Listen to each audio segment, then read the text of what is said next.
Hello, नमस्ते everyone. Welcome to साधना। साधना में आपका स्वागत है, भगवत गीता अध्ययन। और मैं ऐसी आशा करती हूँ कि आपको इस टीचिंग से जीवन में काफी फर्क महसूस हो रहा है। तो हम आज श्लोका 64 to 67 करेंगे। लेट्स स्टार्ट विथ गुरु ब्रह्मा। हाथ जोड़ लीजिए, टेक अ डीप ब्रेथ। गुरुर्ब्रह्मा गुरुर्विष्णु गुरुर्देवो महेश्वरः गुरुर्साक्षात् परब्रह्मा तस्मै श्री गुरुवे नमः। So let's start with a recap जो हमने पिछले सेशन में किया था। विषया विनिवर्तन्ते निराहारस्य देहिनः रसवर्जं रसोपस्य परं दृष्ट्वा निवर्तते यततो ह्यपि कान्तेय पुरुषस्य विपक्षितः इन्द्रियाणि प्रमाथीनि हरन्ति प्रसभं मनः तानि सर्वाणि संयम्य युक्त आसीत मत्परः वशे हि यस्य इन्द्रियाणि तस्य प्रज्ञा प्रतिष्ठिता ध्यायतो विषयान् पुंसः सङ्गस्तेषुपजायते सङ्गात् सञ्जायते कामः कामात् क्रोधोऽभिजायते क्रोधात् भवति सम्मोहः सम्मोहात् स्मृतिविभ्रमः स्मृतिभ्रंश बुद्धिनाशा बुद्धिनाशा प्रणश्यति। हाँ, तो हमने पिछले सेशन में देखा कि कैसे भगवान ने बताया है कि जो सेंसेस में ही ड्वेल करते हैं उनका ये 8 स्टेप स्लिपरी स्लोप है दिया हुआ है भगवान ने, कि हम कैसे धर्म के रास्ते से भटक जाते हैं और वैल्यूज को लूज कर देते हैं, हमारे मूल्यों की हानि हो जाती है। और धर्म में जीना इतना इंपॉर्टेंट क्यों होता है? क्योंकि धर्म हमारे अपने लाभ के लिए है, समाज के लाभ के लिए है। अगर आप धर्म के मार्ग से भटक गए हैं तो आपको कठिनाइयां सबसे पहले आपको ही आएंगी। जैसे आप अपना सही रूटीन फॉलो नहीं कर रहे हैं या सही भोजन नहीं कर रहे हैं, यही धर्म है। क्या सही है क्या गलत है उसका चुनाव करना, वही धर्म है। तो हम नेक्स्ट श्लोका देखते हैं, आगे भगवान क्या बोलते हैं। इसका थोड़ा और विस्तृत जानकारी देते हैं भगवान हमको। राग द्वेष विमुक्तस्तु राग द्वेष विमुक्तस्तु विषयानिन्द्रियश्चरन् विषयानिन्द्रियश्चरन् आत्मवश्यैर्विधेयात्मा आत्मवश्यैर्विधेयात्मा प्रसादम् अधिगच्छति प्रसादम् अधिगच्छति। हाँ, राग द्वेष विमुक्तस्तु मतलब free from attraction and repulsion. तो राग द्वेष क्या है? राग द्वेष वो हैं जिनसे हम बच नहीं सकते, वो हमेशा हमारे जीवन में रहेंगे, जो हमको पसंद है या जो हमको नापसंद है। हम इन प्रलोभनों से बच नहीं सकते, लेकिन हम क्या कर सकते हैं, यही ये श्लोक बता रहा है। ये एक ऊपर चढ़ने की, उत्तान की सीढ़ी है। वो पिछला जो श्लोक था वो पतन की सीढ़ी थी, ये ऊपर चढ़ने की सीढ़ी है। तो जो नियमित ध्यानी होता है, जो अपने सेंसेस को पूरी तरह कंट्रोल करता है, या विषय इंद्रिय चरण मतलब even when the senses encounter sense object, मतलब आपको कांस्टेंट दिख रहा है, मॉल में ये खरीदना है या फिर ये एड्स आ रहे हैं, आपको दिख रहा है, फिर भी उसमें जो सेल्फ कंट्रोल पर्सन है, आत्मवश्य, थर्ड लाइन में देखिएगा, जो बिल्कुल सेल्फ रिस्ट्रेन है, जो हिलता डुलता नहीं है कि किसी कोई भी कुछ भी किया उसके तरफ चला गया, ये पसंद आया उसके तरफ चला गया। विधेयात्मा, द सेल्फ कंट्रोल वन, प्रसादम अधिगच्छति मतलब गेन्स पीस ऑफ माइंड। प्रसाद यहाँ पे पीस से बोल सकते हैं, शांति, जो हम शांति ढूंढ रहे हैं, सब शांति ढूंढ रहे हैं, उसको यहाँ प्रसाद की संज्ञा दी गई है। प्रसाद का एक और मीनिंग होता है संस्कृत में, उसका मीनिंग होता है क्लैरिटी। मतलब ऐसे पर्सन को कंप्लीट क्लैरिटी होती है, क्या डिसीजन लेना है, क्या धर्म का मार्ग है क्या अधर्म का मार्ग है ना। तो आप एक देखेंगे जो पर्सन वेल कंट्रोल्ड होता है, ठीक है, वो जागरूक होता है, उसके राग और द्वेष तो उसके पास रहेगा ही, लाइक्स एंड डिसलाइक्स उसके पास भी रहेंगे, बट ब्यूटी एक ये है कि वो जो साधक रहता है, जिसको पता है राग द्वेष क्या है, बट उसके अंदर कंट्रोल भी है, क्या सही चुनाव करना है, वो प्रारंभिक स्थिति में ही पता कर लेता है कि उसका माइंड डिस्टर्ब हो रहा है। जैसे उसको किसी से ईर्ष्या हो रही है या क्रोध आ रहा है, वो समझ जाता है कि अरे मुझे क्रोध आ रहा है, मुझे किसी से जेलसी हो रही है, या मुझे गुस्सा आ रहा है, तो समझ में आ जाता है मुझे थोड़ा इरिटेशन हो रहा है। तो वो क्या करता है कि वो अपने नेगेटिव थॉट्स को, नकारात्मक विचार को पॉजिटिव थॉट में बदल देता है उसी समय, क्योंकि you are aware of it. Okay, क्योंकि उसके मन में वो खतरे की घंटी बज जाती है। अगर आपको याद है वो टॉर्टोइस का एग्जाम्पल है ना, कछुए का एग्जाम्पल दिया था कुछ पहले कुछ श्लोक में, कि जैसे खतरे की घंटी बजती है, कछुआ अपने सारे लिम्स को विड्रॉ कर लेता है। उसी तरह एक साधक भी होता है, उसे प्रारंभिक अवस्था में ही पता चल जाता है, क्योंकि वो नियमित रूप से साधना करता है। नियमित रूप से आपके योगा मेडिटेशन करने से यही होता है, वो सामर्थ्य आ जाता है कि आपको शुरू में ही पता चल जाता है कि आपके मन की स्थिति चेंज हो रही है। उस समय सुधार लाना आसान होता है, लेकिन एक बार आप चले गए उस तरफ तो मुश्किल हो जाता है। Once you start slipping off, फिर वो भावनाओं में खींचे जाने का बहुत ये रहता है, प्रलोभन रहता है। हाँ, क्योंकि उस समय मन इंद्रियां जो रहती है ना, वो विषयों में ही घूमने लगती हैं, सारे सेंस ऑब्जेक्ट्स में घूमने लगती हैं। लेकिन जो कंट्रोल कर सकता है उसका मन डिसिप्लिन हो जाता है, और डिसिप्लिन मन को ही शांति मिलती है ना। प्रैक्टिकल एग्जांपल दे सकते हैं, फूड कोर्ट में जाते हैं, है ना, बहुत कुछ खाने का मन करता है, पेट भरा हुआ है फिर भी खाने का मन करता है। और फिर मॉल में जा रहे हैं, कुछ अच्छे ड्रेस दिख गई, खरीदने का मन कर जाता है, even though we don't need it, है ना, अभी जस्ट शॉपिंग किए फिर भी मन कर जाता है खरीदने का। ये सब आपकी इंद्रियों को आकर्षित करने में लगे हुए हैं, सारे एड्स और सारे जो मॉल्स में अच्छे से अरेंज करके रखे रहते हैं। बट अगर आप रेगुलर प्रैक्टिस करते हैं, it becomes like a protective layer over you. You don't do anything unnecessary. आप अपने एनर्जी, अपने सेंसेस को सबको प्रिजर्व करके रखते हो, क्योंकि आपको पता है कि आपको ध्यान कहाँ लगाना है। It's like applying oil when you cutting a jackfruit, है ना, अपने आप को प्रोटेक्ट कर लेते हैं। रेनकोट पहन के बाहर जाना होता है जब बारिश हो रही है। तो हमारी साधना भी एक प्रोटेक्टिव लेयर का काम करती है, कि आपको unnecessary, you don't get dragged by your senses, है ना। तो हमको उस रिस्पॉन्सिबिलिटी का ध्यान होता है, जो धार्मिक है, जो सही है हमारे लिए करने के लिए, और वो हम करते हैं, हम प्रॉपर अपने ड्यूटीज में लगे रहते हैं। आपको ये भी ध्यान होता है कि आप गलत दिशा में खींच रहे हैं और वो फिसलन की ढलान पे जा रहे हैं, वो भी आपको ध्यान होता है। एक बुद्धिमान व्यक्ति वही है जो अकेले गुफा में नहीं रहता है। एक बुद्धिमान व्यक्ति वो है जो युक्त है, आत्मवश्य विधेयरात्मा वो है जो संसार में रह के भी युक्त रहता है। हम युक्त का डेफिनेशन आगे भी देखेंगे। और इन सब प्रलोभनों के बीच में, सारे टेम्पटेशंस बोल सकते हैं, उसमें लिप्त नहीं होता है ना। इसमें एक बात ध्यान देने वाली बात है कि एक साधक को कंट्रोल या नियंत्रण करना होता है, उसमें उसको कोई कंट्रोल की भावना नहीं होती है ना। उसको कोई वो ऐसा नहीं लगता है कि वो जबरदस्ती कर रहा है, उसको उसमें मजा आता है। उसको लगता है कि हाँ, मुझे क्या करना चाहिए क्या नहीं करना चाहिए। जैसे अगर आप पेरेंट हैं, अगर आपके बच्चे उस स्टेज पे पहुंच गए जहां आत्मवश्य बन गए, वो मतलब उनको अपना एक स्टेज आ गया जिसमें वो अच्छे से खुद से ही पढ़ाई कर रहे हैं, उससे बड़ा प्रसाद क्या होगा आपके लिए, है ना। ये उसी प्रसाद की बात करें भगवान, एक क्लैरिटी आ जाती है, एक संतुष्टि आ जाती है मन में कि आपका बच्चा अच्छा पढ़ाई कर रहा है।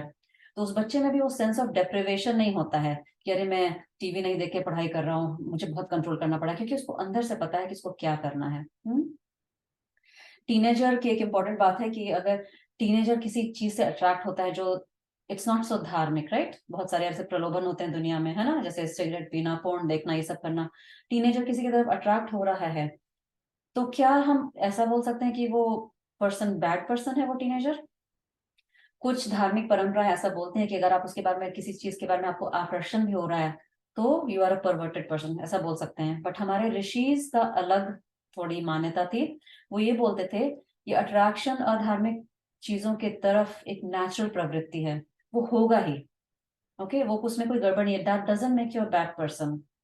हमारे प्राचीन ऋषि बहुत ही इसमें क्लियर थे कि even if you get attracted, you are perfectly normal.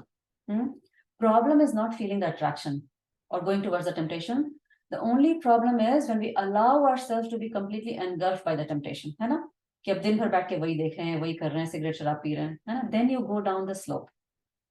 As long as you're आत्मवश्य एंड विधेय आत्मा, मतलब अपने आपको वश में कर सकते हो, there is no problem with any temptation, क्योंकि आपके आसपास टेम्पटेशन आएंगे। we cannot avoid temptations of life, but what we can do and must do is, that's what the verse is talking about. Ladder of rise बोल सकते हैं इसको, because when the mind is disciplined, then only you get peace. Discipline mind नहीं होता है, जो अनुशासित नहीं होता है, उसके मन में कभी शांति नहीं होती है। और ये हम नेक्स्ट श्लोक में भी देखेंगे। प्रसादे सर्व दुःखानां, प्रसादे सर्व दुःखानां हानिरस्योपजायते, हानिरस्योपजायते, प्रसन्नचेतसो ह्याशु, प्रसन्नचेतसो ह्याशु बुद्धिः पर्यवतिष्ठते, बुद्धिः पर्यवतिष्ठते। हाँ, प्रसाद है जो यह मन की शांति या क्लैरिटी या स्पष्टता की जो हम बात कर रहे हैं कि किस चीज का चुनाव करना है, क्या हमको करना है, क्या नहीं करना है, वो प्रसाद। यहाँ प्रसाद उसकी डेफिनेशन दिया हुआ है कि peace of mind, that is सर्व दुखा नाम हानि। हानि किसकी होती है? दुख की हानि होती है, मतलब दुख भी दुखी हो जाता है कि ये पर्सन इतना सुखी क्यों है। मोमेंट टू मोमेंट एंजॉयमेंट उस पर्सन को मिलता है। हमारा मन जो है ना, मन एक हमारे पास एक यंत्र है, टूल है, जो कि हमारे साधना के लिए उपलब्ध है। आप मन के बिना साधना नहीं कर सकते। तो साधु बनने के लिए ज्ञान जरूरी है, ज्ञान के लिए शांति और दृढ़ पालन, डिसिप्लिन बहुत जरूरी है। और शांति और डिसिप्लिन के लिए इंद्रियों, सेंसेस पे कंट्रोल करना, संयम करना, सेल्फ कंट्रोल करना बहुत इंपॉर्टेंट है। तो ये प्रसाद किस जो मिलता है, ट्रैंक्विलिटी, जिससे सर्व दुख की हानि हो जाती है, दुख खत्म हो जाता है सारा। दुख टोटली डिस्ट्रॉय हो जाता है। किसको नहीं सुख चाहिए? We all need happiness, right, and peace. तो वो प्रसाद आपको मिल जाएगा अगर आप ये इसका पालन करोगे। क्या? सेंसरी कंट्रोल का, है ना। For the one with a tranquil mind, मतलब जिसके पास माइंड ट्रैंक्विलिटी में, जिसके पास शांति है, उसका जो विजडम है, मतलब बुद्धि में बिल्कुल स्थित हो जाता है। द ज्ञान मतलब बेसिकली है, ज्ञान उसी को आता है जिसकी बुद्धि खुलती है, उसी को आता है जिसका मन कंट्रोल में होता है, और उसी के पास, जिसके पास शांति होती है। तो ऐसा कई बार दुनिया में बोलते हैं ना, do what you feel is right. अरे जो मन है करो, खुश रहो। हाँ, but this is not the right statement. जो मन है करो, कई बार जो मन है करना वो सही नहीं भी होता है हमारे लिए। आपको मन है कि आप सिर्फ रसगुल्ला ही खाते रहें, हो सकता है आपके लिए सही नहीं हो, है ना। आपका मन करता है कि रात भर बैठ के टीवी देखते रहें, बट सुबह उठ के योगा करना जरूरी है, या सुबह उठ के बच्चों को स्कूल छोड़ना जरूरी है, वो भी इंपॉर्टेंट है। If you want to be miserable, do whatever you want, right, ऐसा भगवान बोलते हैं।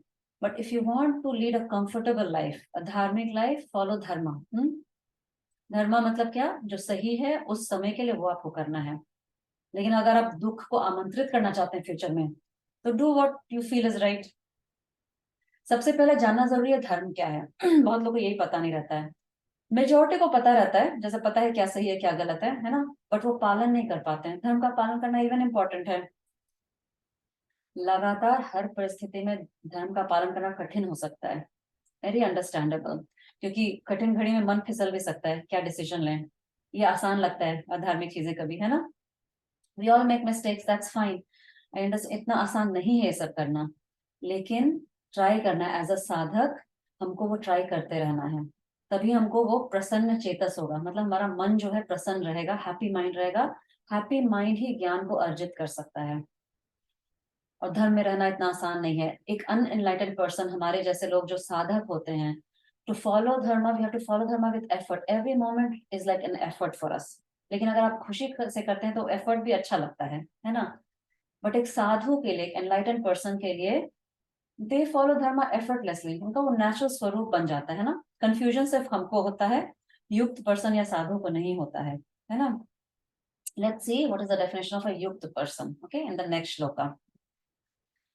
नास्ति बुद्धिरयुक्तस्य, नास्ति बुद्धिरयुक्तस्य, न चायुक्तस्य भावना, न चायुक्तस्य भावना, न चाभावयतः शान्तिर्, न चाभावयतः शान्तिर्, अशान्तस्य कुतः सुखम्, अशान्तस्य कुतः सुखम्। हाँ, योगा का मतलब है यूनियन, ठीक है। योगा, युज उसका रूट वर्ड है, उसी से वो शब्द आता है युक्त। युक्त मतलब, योगा का मतलब सेल्फ कंट्रोल भी होता है, युक्त का मतलब भी सेल्फ कंट्रोल होता है। या फिर you can say a mature person. जिसमें परिपक्वता होती है, समझने की शक्ति होती है, उसको युक्त पर्सन बोलते हैं। तो यहाँ अयुक्त पर्सन के बारे में बात किया गया है, ना अस्ति बुद्धि अयुक्तस्य, मतलब अयुक्त पर्सन को बुद्धि नहीं मिलती, ना हो, उसके पास होता नहीं है। और अयुक्त मतलब क्या होता है, जो इंद्रियों पे नियंत्रण नहीं रखता है, डिसइंटीग्रेटेड पर्सन, जो अनुशासन में जीवन नहीं जीता है, अनैतिक काम वासना में जीता है, नो सेल्फ कंट्रोल, है ना, उसको बुद्धि कभी नहीं आती। यहाँ बुद्धि का अर्थ है understanding, understanding of what is right what is wrong, उसको कभी नहीं बुद्धि खुलती है उसकी। There is no integration between intellect and the mind. बुद्धि कह रही है कुछ और करना है, बट मन के लाइकिंग कुछ और है ना। बुद्धि बोल रही है कल परीक्षा है, पढ़ाई करना है, बट मन कर रहा है फैशन टीवी देखने का, है ना। बुद्धि बोल रही है दोपहर का खाना पचा नहीं है, रात में खाना नहीं खाना चाहिए, लेकिन रात में पराठा बनने वाला है तो एक खा लेते हैं। ये सब प्रैक्टिकल एग्जाम्पल है अयुक्त पर्सन का। और बड़े बड़े भी एग्जाम्पल है, जैसे लोग स्कैम करते हैं इतने बड़े बड़े, है ना, मन की सुनते हैं कि क्या फर्क पड़ता है, चलो इधर से थोड़ा घोटाला कर रहे हैं, उधर से थोड़ा घोटाला कर, इसी तरह करप्शन भी होता है। डेली लाइफ में क्या आपकी अयुक्तता है, उस पर थोड़ा ध्यान दीजिए, कहाँ आपकी बुद्धि मन की तरफ चली जाती है, मन जो बोल रहा है कर लेते हैं, छोड़ो ना एक बार से क्या होता है। Should I listen to intellect और माइंड? ये श्लोका यहाँ बता रहा है कि a person who listens to the mind, I do whatever I like according to him, that's freedom. हाँ, मैं रात भर बैठ के 2-3 मूवी देखा, वही तो फ्रीडम है, रात में जगना। वास्तव में वो जो करना जो आपके मन को अच्छा लगे वो धार्मिक नहीं है, वो एक्चुअली गुलामी है। अगर वो धार्मिक पथ पे नहीं है आपके, आपको पता है इस समय सोना है बट फिर भी आपको मजा आ रहा है रात में जग के, वो एक्चुअली दैट्स अ गुलामी, right, that's a you are being this thing of your senses, slave of your senses. But बुद्धि क्या होती है, बुद्धि इसमें जो पर्सन हमेशा सेंसरी प्लेजर में डिवेल करता है वो सुनता नहीं अपनी बुद्धि की, बुद्धि भी धीरे धीरे उसका विकास कम हो जाता है, क्योंकि जो मसल के हम यूज करते हैं ना वही बढ़ता है ना। तो बुद्धि का विकास भी तभी होता है जब आप उसका निरंतर प्रयोग करते हैं। न च भावना, मतलब भावना का यहाँ अर्थ है कॉन्टेम्पलेशन या मेडिटेशन से, हायर थिंकिंग से। तो जो ऐसा अनडिसिप्लिन माइंड रहता है वो कभी हायर कॉन्टेम्पलेशन कर ही नहीं सकता है ना। और ये जो विषय है हमारा भगवत गीता का आत्मा के बारे में, इसका चिंतन करना, मेडिटेशन करना, वो समझ ही नहीं सकता, बिकॉज ये बहुत ही सूक्ष्म विषय है, बहुत ही सटल है। एक सटल विषय को समझने के लिए एक माइंड में इंटेलिजेंट होना चाहिए, वो शार्प होना चाहिए, आत्मज्ञान तभी मिल सकता है। और शंकराचार्य ने यहाँ पे बोला था, प्रसाद का अर्थ बोला था आत्मज्ञान अभिनिवेशा, मतलब एक इंटेंस लाइकिंग टुवर्ड्स दिस आत्मज्ञान, intense liking towards the spiritual growth, है ना। A value, you find a value in that these teachings, you have a dedication and commitment towards your spiritual practice, तभी मन की शांति आती है। मन की शांति is directly proportional to what thoughts go in your mind and how your mind is integrated with your buddhi. Last line में अशांतस्य कुत सुखम, जिसका मन अशांत है उसको सुख कहाँ से मिलेगा, हैप्पीनेस कहाँ से मिलेगी अगर पीस ऑफ माइंड ही नहीं है तो। एक्चुअली सबको पता है ट्रू सोर्स ऑफ हैप्पीनेस कहाँ से आती है, बट हम बाहर के टेम्पटेशन में ढूंढते रहते हैं उसको। हम सोचते हैं कि चलो नई गाड़ी खरीद ले हो जाएगा, शॉपिंग कर ले, किसी से मिल ले, किसी के बर्थडे पार्टी में चले गए, सबसे खुशी मिल जाएगी। Do you ever have temptation to meditate, sit with yourself? नहीं ना, क्योंकि वो ध्यान ही नहीं जाता कि उसमें कुछ इंपॉर्टेंट है। We are looking for shanti at all the wrong places. इसी को अनवाइज बोला भगवान ने, अयुक्त। Unwise they are looking for shanti outside, where a wise person looks for shanti within, spend time with the self.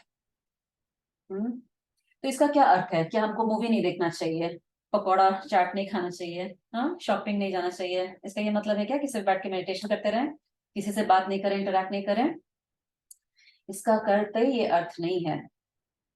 Movie देखिए मनोरंजन के लिए, चाट पकौड़ा खाइए चेंज ऑफ स्वाद के लिए, है ना, शॉपिंग भी करिए आवश्यक है तो, न कि मन की शांति के लिए। उसको मन की शांति से जोड़िए नहीं कि चाट पकौड़ा खा ली तो मन की शांति मिल जाएगी, खुशी मिल जाएगी, वेकेशन पे चले गए शांति मिल जाएगी।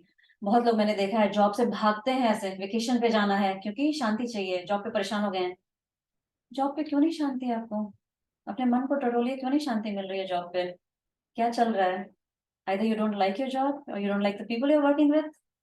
Try to find a solution for it. Situation से भागना नहीं है आपको, दुनिया में ही रहना है, रिमेम्बर, उसी सेंस में रहना, सेंसरी ऑब्जेक्ट्स में रहना है। but with self-control and with that peace of mind with your practice. ठीक है, let's see the next shloka.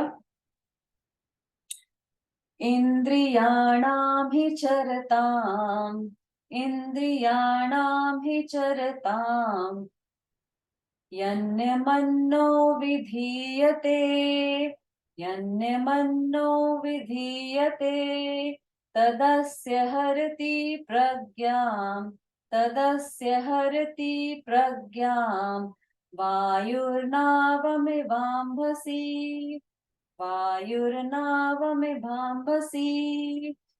This is one of the most brilliant दृष्टांत मेटाफर दिया गया है भगवत गीता में. इंद्रिया नाम ही चरता, मतलब सेंसेस हमारे चरने लगते हैं, मतलब वॉन्डर करने लगते हैं चारों तरफ.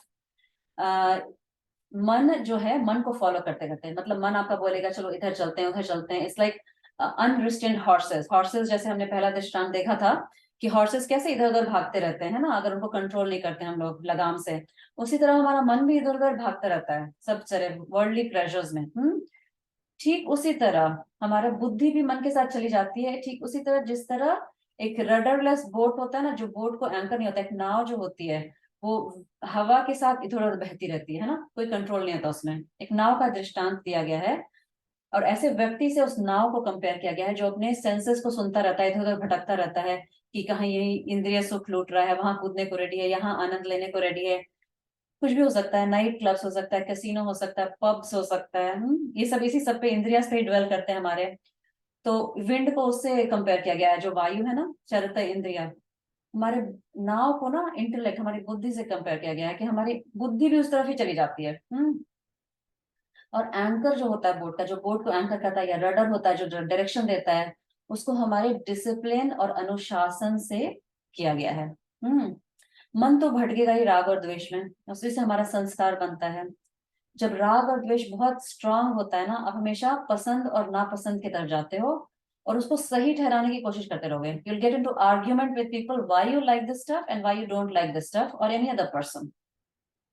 बुद्धि भी यही बोलती रहेगी कि हाँ हाँ यही सही है, क्योंकि वो मन के अधीन हो चुकी है बुद्धि आपकी. The intellect has become a slave to your mind. Okay, intellect भी धीरे धीरे, जैसे मैंने बोला, कि वीक होता जाता है.